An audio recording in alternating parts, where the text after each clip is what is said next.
जय Shri Ram everyone.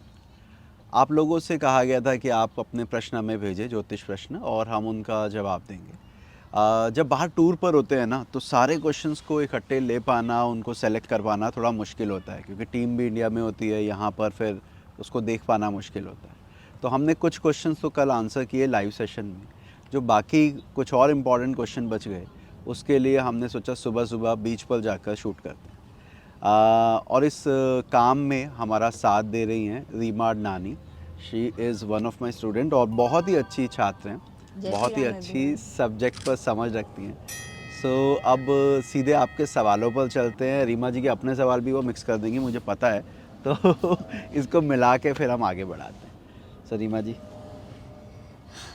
Sir कल थोड़े तो हो गए थे और एक आपसे क्वेश्चन पूछना था मुझे कि जैसे हम किसी भी ग्रह की पापकर्तरी देखते हैं, राइट। तो कभी समझे, मैं एग्जांपल देती हूँ, जैसे लीब्रा लग्न है, हाँ। अगर उसमें शनि और मंगल शुक्र को की पापकर्तरी कर रहे हैं, समझे 4th हाउस में, राइट। तो क्या हम इसे अच्छा कहेंगे या बुरा?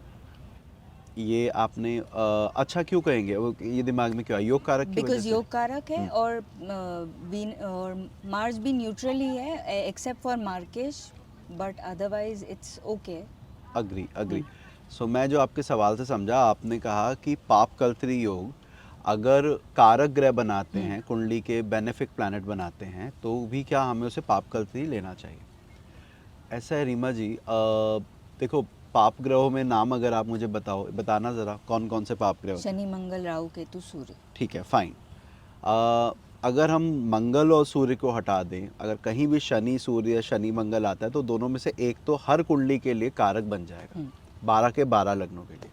तो ये कहना कि कारक से अगर पापकर्तरी बनेगा तो असर नहीं होगा, ये पूरी तरह से सही नहीं है। अच्छा, मैं एक एग्जाम्पल से समझाता हूँ। कई बार क्या होता है, व्यक्ति को उसके पेरेंट्स शादी के लिए कह रहे होते हैं कि भाई आप शादी करो, शादी करो, और वो कहता है नहीं, जब तक मेरी एजुकेशन कंप्लीट नहीं होगी तब तक मैं मैरिज नहीं करूँगा। अब पाप कल्तरी बनी, 7th हाउस का रिजल्ट नहीं मिला बिकॉज ऑफ एजुकेशन या 5th हाउस की सिग्निफिकेशन के लिए। आपने मुझे तुला लगन की बात कही। तुला लगन में पंचम का स्वामी बनता है शनि। तो अगर शनि किसी पाप कल्तरी में इन्वॉल्व हो रहा है, तो इसका ये मतलब है 5th हाउस की सिग्निफिकेशन की वजह से, 4th हाउस की सिग्निफिकेशन की वजह से वो जो भाव पाप कल्तरी में आया उसके रिजल्ट लेट हो जाएंगे। तो it could be 10th Lord also. अगर कोई 10वें घर का स्वामी होकर पाप कल्तरी बना रहा है, तो हम कह रहे हैं करियर की वजह से इसकी मैरिड लाइफ सफ़र कर रही है, करियर की वजह से इसके बच्चे नहीं कर रहा है, ऐसे करके। तो हाँ, पाप कल्तरी तब भी अप्लाई होगा जब वो कारक ग्रह है। बस हमें ये इंटरप्रेट करना होता है किस वजह से प्रॉब्लम है। सर कभी 6-8 फेवरेबल भी हो सकता है रिलेशनशिप MD-AD में? ओके, आप ये कह रहे हैं क्या महादशानाथ और अंतर्दशानाथ अगर दोनों 6-8 बैठे हैं, क्या वो कभी शुभ भी हो सकता है योग? ये सवाल पर निर्भर करता है। कल एक व्यक्ति मेरे पास आया, उन्होंने बोला सर मेरा एक कोर्ट केस चल रहा है, वो क्या रिजॉल्व हो जाएगा, क्या वो ख़त्म हो जाएगा? ऐसी कंडीशन में 6-8 की दशा फेवरेबल है कि टर्मिनेशन ऑफ कोर्ट केस को इंडिकेट कर रही है। तो हाँ, षडाष्टक कंफर्ट मतलब अच्छा हो सकता है। और आपको याद भी होगा, क्लास में भी हमने डिस्कस किया था कि अगर शुभ ग्रह से पापी ग्रह छठे में है, जैसे शुभ ग्रह से पापी ग्रह छठे में, और तब महादशा अंतर्दशा उनकी चल रही है, तो फिर हमें से शुभ लेना चाहिए, क्योंकि ओवरऑल कुछ ना कुछ फ़ायदा ही देखा जाएगी। तो हाँ, 6-8 बेनिफिक हो सकता है। सर मार्केश कब घातक सिद्ध हो सकता है? मतलब अगर सेकंड लॉर्ड स्ट्रांग भी हो जाए जी। तो हम उसमें बोलेंगे कि धन की स्थिति अच्छी हो जाएगी, हाँ, बट कब वो एक्चुअली मारक प्रभाव देंगे? मारक ग्रह कब मारक बन जाता है? पहले तो ये कि जब किसी की सेहत बुरी दिख रही हो, कोई हॉस्पिटलाइज्ड हो, या आपको कोई एज की क्वेरी पूछे, तब हम मारक पे ज़्यादा फोकस करते हैं। Otherwise we should treat them as 7th, मतलब life partner lord and finance lord. हमें उस पर ये नहीं देखना चाहिए कि भैया नहीं, ये तो दूसरे का स्वामी, तो मारक ही रहेगा।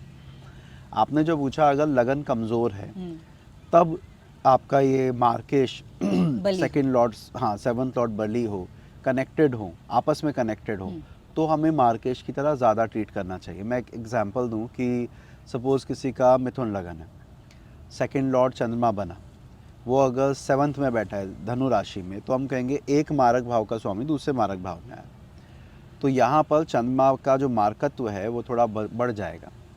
मैं तब, लेकिन उस केस में भी मैं यही कहूँगा कि पहले अगर लगन बली है, कोई प्रॉब्लम नहीं दिख रही, तो मारक पे इतना ध्यान नहीं दो। अब मारक का हवा बना दिया जाता है, कोई बीमार हो तो भी मारक, तबीयत खराब है तो भी मारक, तो उससे हमें बचना चाहिए। जमिना एसेंडेंट देखें, राइट, गुरु मार्केश बनता है, हाँ सेकंड हाउस में वो उच्च का हो जाता है, हाँ। तो सेकंड हाउस में मारक भाव में भी हो गया, बलि भी हो गया। राइट, अब इस स्थिति में अगर बुध कहीं पे 12वें में सूर्य से पीड़ित हो, शनि की दृष्टि में हो, हाँ हाँ, तो तब हमें इस चीज़ को थोड़ा गंभीर लेना चाहिए। बिल्कुल आप सही कह रहे हो, तब हमें गंभीर लेना चाहिए और गुरु की दशा पर तब थोड़ा फोकस करना चाहिए कि ये कहीं प्रॉब्लम ना क्रिएट करे। सर अब इसका प्रश्न ले लेते हैं। नमस्ते sir, what to do if kundli is good but dasha sequence is not favourable. इसको 16 आई थिंक लाइक्स मिले। हाँ, ये बड़ा अच्छा सवाल है कि कुंडली तो आपने अच्छी दे दी या परमात्मा ने अच्छी दे दी, पर दशा सीक्वेंस इतनी अच्छी नहीं है, दशा जो आ रही है वो ठीक नहीं है। ये कुछ वैसे ही हो गया जैसे एक बहुत अच्छे प्लेयर को आप फाइनल 11 में ऑप्ट ना कर पाए। ओह, पोटेंशियल है, सब कुछ है, लेकिन परफॉर्मेंस के लिए दशा ज़रूरी है। आपने अगर वो दशा टाइम से नहीं आई या लेट आई, तो वो एक लाइन आती है ना, justice delayed is justice denied, ऐसा करके कुछ बोलते हैं। उसी तरीके से अगर आपका भला लेट हो रहा है, आपकी उन्नति लेट हो रही है, तो इसका ये मतलब हुआ कि प्रॉब्लम तो है। तो दशा सीक्वेंस बहुत मैटर करती है। अगर मैं लेमैन की भाषा में भी बात करूं, 22 साल से लेकर 42 साल की जो एज है, अगर उसमें आपकी ग्रोथ अच्छे से हो जाए तो हो जाए, उसके बाद नॉर्मली ये माना जाता है कि वो ग्रोथ रेट वैसा नहीं रहता जैसा इस एज में है। तो दशा सीक्वेंस तो बहुत मैटर करती है और देखनी चाहिए ये चीज़। सर कभी कभी हम देखते हैं कि कुछ लोगों को इनहेरिटेंस बहुत इजीली मिल जाता है, लाइक बट एक होता है कि फैमिली का, इन लॉज का इनहेरिटेंस। अब जैसे न्यूज़ में मैं देख रही थी कि एक आदमी का अपने बेटे से मनमुटाव था, तो वो अपने नौकर को 700 करोड़ छोड़ गया। अरे वाह। अब ऐसे कुंडली में क्या योग होंगे सर? हाँ हाँ हाँ, आपने कहा कि पैटर्नल नहीं बोलेंगे इसको, हाँ। जो एसेट्स मिली, हाँ। नौकर को मिलने वाली पूछ रहे हो या बच्चों को मिलने वाली पूछ रहे हो? बच्चों का तो पक्का अष्टम से कनेक्शन अच्छा हाँ, नहीं होगा, हाँ। बट नौकर के पर ऐसे ही जैसे मतलब ये इतना बड़ा इनहेरिटेंस जो एक्सपेक्टेड नहीं था उसकी। राइट। देखो, इनहेरिटेंस जब आप ये शब्द यूज़ करते हो तो इसका जेनेरिक मीनिंग पे जाए, जो आप इनहेरिट करते हैं, मतलब जो आपको मिलना चाहिए आपके लिए है। तो इन केस अगर आप कहते हैं अपने बच्चे को नहीं देकर पड़ोसी को दे गए या नौकर को दे गए, तो नौकर की कुंडली में इसको इनहेरिटेंस नहीं माना जाएगा। ठीक है, वहाँ पर सडन गेन की तरह देखेंगे, राहु और सेकंड हाउस को देखेंगे, अनअर्न मनी भी जैसा आपने पढ़ा है और हम पढ़ाते हैं कि उसको 8th हाउस से देखते हैं। तो मैं ये कहूँगा कि राहु का प्रभाव, बली 5th हाउस, ये दिखाता है कि आपको बिना मेहनत के, बिना एफर्ट के चीज़ आसानी से मिले। तो इनहेरिटेंस को उसमें 8th हाउस पे ज़्यादा फोकस नहीं करना है। Sir, if two planets are in same nakshatra but different houses, so are they in a conjunction?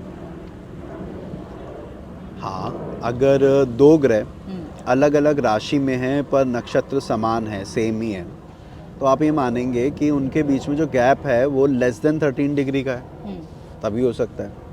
Less than 13 degree है तो मैं कंजंक्शन को हमें ट्रीट करना चाहिए, और अगर ये 2-3 डिग्री का हो तो डेफिनेटली करना चाहिए। बस इसमें एक बात का ध्यान देना होता है अपना रीमा जी, एग्जाम्पल से समझते हैं। मान लीजिए टॉरस में मेरा वीनस बैठा है, ठीक है, और मेरा मंगल बैठा है जेमिनाई में, बोथ आर इन सेम नक्षत्र, मृगशिरा में बैठा है, ये आखिरी में, वो शुरू में। तो हाँ, कंजंक्शन लेनी चाहिए, एक तो ये। लेकिन कंजंक्शन के टाइम पर ये ध्यान रखना चाहिए कि टॉरस का वीनस होने की वजह से वीनस का जो स्ट्रेंथ है वो उसी बेसिस पर डिसाइड होगा, और जो आपका मास है उसको हमें जेमिनाई के अकॉर्डिंग ही देखना होगा। मेरा कहने का मतलब ये है कि साइन के ट्रेड को छोड़ना नहीं है, लेकिन हाँ, आप कंजंक्शन उसको लेंगे। बट समझो ये अगर टॉरस लग्न में ही देख लें, ठीक है, कि वीनस एंड में बैठा और मार्स सेकेंड हाउस में बैठा, राइट, तो क्या हम इस व्यक्ति में शुक्र मंगल के गुण बोलेंगे? हाँ, आपने जो कॉम्बिनेशन बोला है उसके हिसाब से डेफिनेटली बोलेंगे कि शुक्र पर मंगल का प्रभाव है, तो कहीं ना कहीं मंगल की एग्रेशन, मंगल की क्वालिटी उसमें आएगी। सर एक क्वेश्चन ले लेते हैं। लग्नेश मंगल और एंड लग्न में राहु की 5 एंड 9 हाउस में दृष्टि एजुकेशन एंड भाग्य को कैसे लें? रिपीट करेंगे आप? लग्नेश मंगल हाँ। एंड लगन में राहु हम्म, की 5 एंड 9 हाउस में दृष्टि, मतलब लगन तो इन्होंने नहीं बताया, तो एरीज या अच्छा अच्छा। स्कॉर्पियो होगा, और लगन में उसमें राहु बैठा है और उसकी 5 और 9 और कहीं ना कहीं मंगल पे भी दृष्टि। अच्छा, तो मंगल ही मान के चल रहे हैं कि ट्राइन में बैठा है हाँ। और उस पर भी दृष्टि आ रही है राहु की और लगन पर भी आ रही है। जितना बताया गया है उस हिसाब से मैं ये कहूँगा कि व्यक्ति गलत निर्णय ले सकता है अपनी डिसीजन मेकिंग में। ये ज़रूर अपने बड़ों की या किसी ऐसे व्यक्ति की कंसेंट ले कि भैया ये मैं काम करूँ कि नहीं करूँ, वो तो मैं रेकमेंड करूँगा। बाकी अगर वो डिफरेंट कंट्री में है, उसका काम राहु से जुड़ा है, अभी आपने बोला एरीज या स्कॉर्पियो, आप भी जानते हैं कि दोनों में राहु के रिजल्ट में वेरिएशन आ जाएगा। एरीज का राहु अलग करेगा और स्कॉर्पियो का अलग। तो साइन देखते हुए ये बात कहना सही होगा जो अभी आपने कहा कि मति भ्रम होने के योग हैं। और अगर आईटी या ऐसे किसी सेक्टर में है जहाँ पे वर्चुअल वर्ल्ड का चीज़ें रहती हैं, वहाँ पे ये ठीक माना जाएगा। सर 6 से 12 में ग्रह निष्फल हो जाता है, अच्छा, बोलते हैं। हाँ बिल्कुल।